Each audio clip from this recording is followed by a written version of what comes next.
With patch notes that are as large as the 2.0 Storms Brewing update, it's no surprise that some things got left out. There are definitely some large things that did get left out of the patch notes, some things that somebody with 4,000 plus hours in the game would absolutely notice right off the bat. I lost count of how many things there are, but today I would like to share with you several things that did not make it to the patch notes, a couple of which are actually kind of annoying, and one of which has little to no documentation in any patch notes in the history of all patch notes. Let's go. Cops no longer spit at you through solid blocks, such as plates and half blocks. It is strictly line of sight. Amazing. Put simply, that means if he can see you, they can spit at you. If they can't see you, he can't spit at you. In version 1.4, you could be standing behind a solid block, and depending on what block that was, they would spit right at you. This is a phenomenal change. Hops, Frost Claws, and Plague Spitters all operate on the same game mechanics, strictly line of sight. If they can see you, they can spit at you. I double and I triple checked, and I could not find anything about cops, cop spit, or any projectiles in the patch notes other than the Frost Claw and the Plague Spitter. This is good news because sometimes you want to have a small base, and using these plates offers you a lot of space to move around. Sure, you can't place anything in that little area in front of it, but you can certainly walk around things and get around better. It is overall an amazing quality of life feature. This next one on the list is fairly big and nobody's really even talking about it.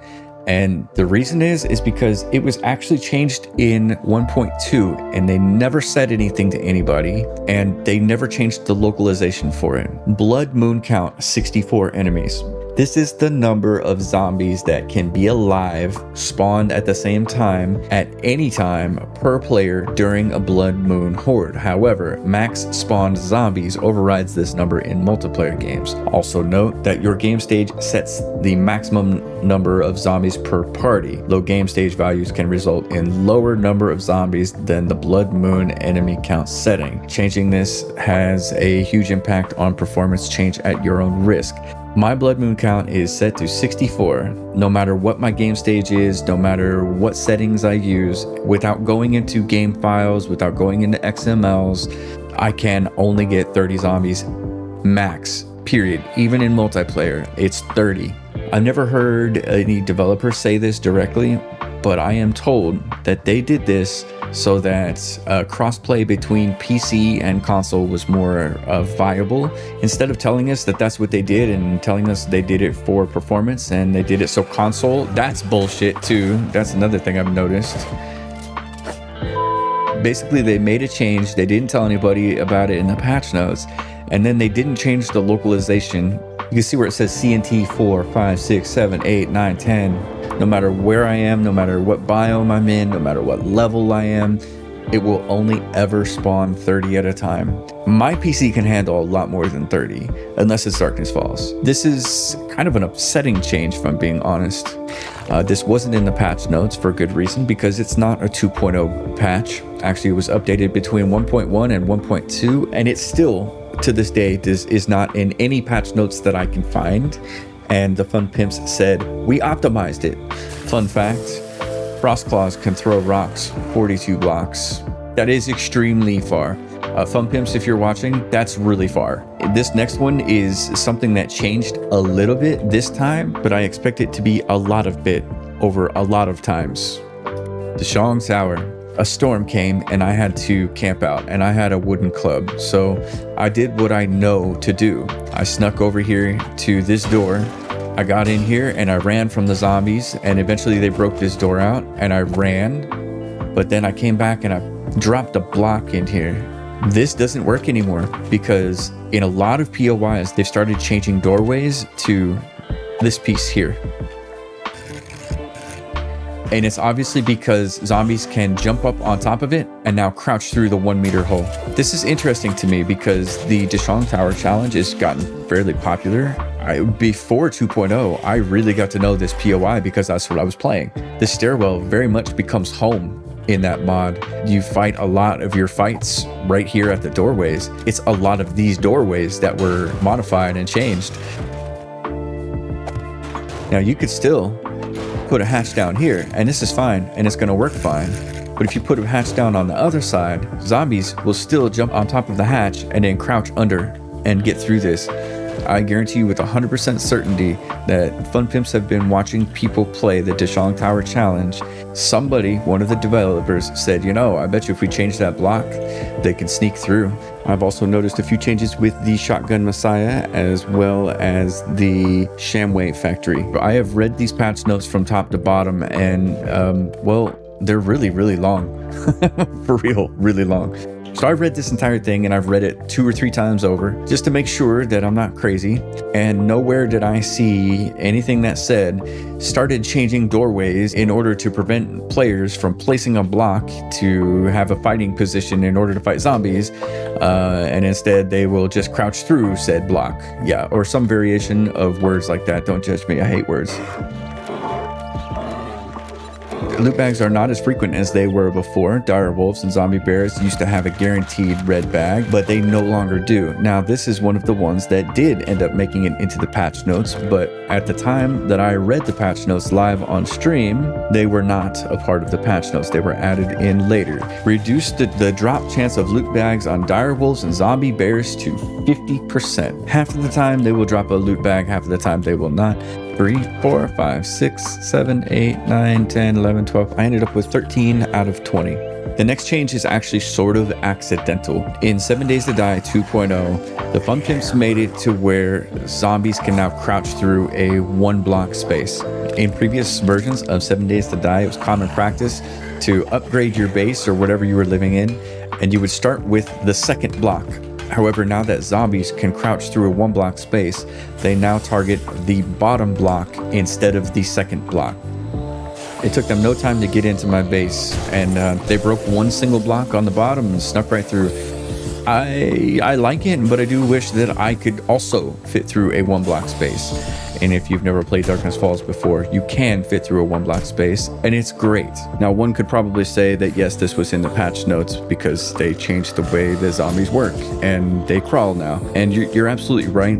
I still think it's notable to add. Obviously, this is not something that should have gone to the patch notes. I think it would have been just a little too much to say, hey, watch out for zombies. They don't target the second block, they target the first block now. But it's still, I believe, worthy enough for this video. This is a real small one that ended up in the patch notes later. That is good. Players are now able to access loot bags in the same space as spike traps. That was a problem before, but now that's fixed. Next on the list definitely did not make it to the patch notes, but it's very notable that Grandpa's Awesome Sauce, which gives you a 10% bartering, Grandpa's Awesome Sauce, which gives you a 10% bartering buff for a duration of 3 minutes, is now only 300 dukes. It used to be 1500.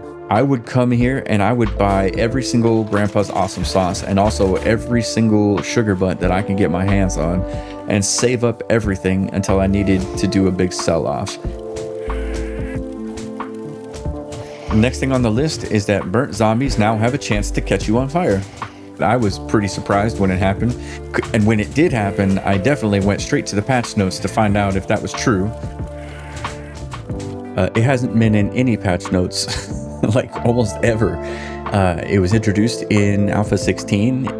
It was around in Alpha 20. Look at this weirdness here. Alpha 21 in 2023, they say it was likely removed. Wiki updates in June 2025 suggested removal with no explicit patch note. And it also says that it was assumed to be removed still.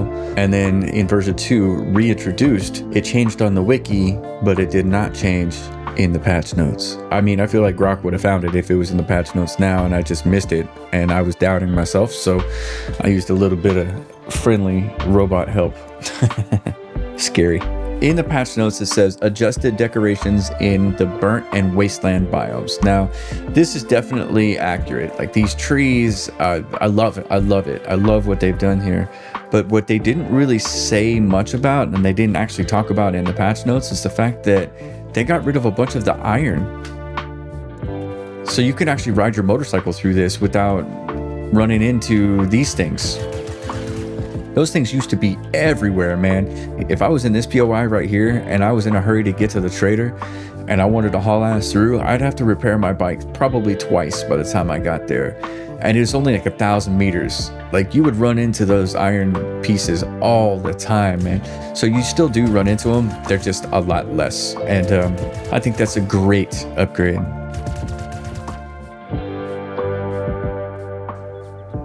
The first thing that I noticed in my 2.0 playthrough is that NDC Checkpoint 3 no longer has Supercorn in this little box here. I noticed this the hard way. I learned this the hard way, and it raised the question, well, what else did they change about Supercorn? According to the patch notes, the only thing that they changed about Supercorn is that Supercorn and Supercorn seeds now appear in Trader Rec's inventory starting at around Trader Stage 40. I thought there might be a chance that it would spawn, so I reset the chunk probably 30 times, and not one time did the Supercorn spawn in that little footlocker in this little building right here. And then of course that led me down an even bigger rabbit hole because Supercorn was such an integral part of the 2.0 update, being as how it's a part of the recipe for the atomic smoothie, and it ended up with its own separate video that you should watch. The next thing that they didn't really tell anybody about was the invisible plague spitters. Just saying. When I popped into 2.0 for the first time and I was dead set on getting armored up books, I went to my crafting skills and I scrolled down to armor and I read boost loot ons by increasing any attribute levels. This is not true. This is an oversight by the developers. This is not supposed to be here. And if I switch over to 2.1, it's actually supposed to say boost loot ons by increasing any armor perk.